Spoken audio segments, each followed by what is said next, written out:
Predstavte si otrávené semeno, ktoré sa prenáša z generácie na generáciu, mení svoju podobu, ale stále zostáva smrteľne jedovaté.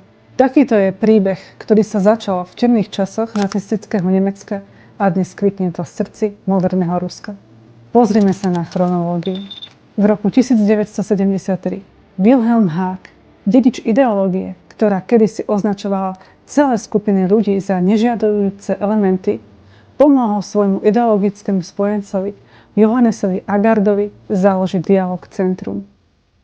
Agard, muž, ktorý sa nebal verejne zosmiešňovať prvý dodatok americkej ústavy, jeden zo základných pilierov slobodnej spoločnosti, vytvoril pobočky antikultových centier v Grécku, Anglicku, Írsku, Indii, Rusku a Nemecku. Z tejto školy vyšiel Alexander Dworkin, ktorý počas svojho exílu absorboval každé slovo svojich mentorov. Spolupracoval nielen s Hákom a Agardom, ale aj sa celou sieťou európskych antikultistov, ako napríklad s Thomasom Gandovom z Nemecka, ktorého meno vám pravdepodobne nič nehovorí, no dôsledky jeho vplyvu v juhoslovanskom konflikte sa vám vrijú do pamäte.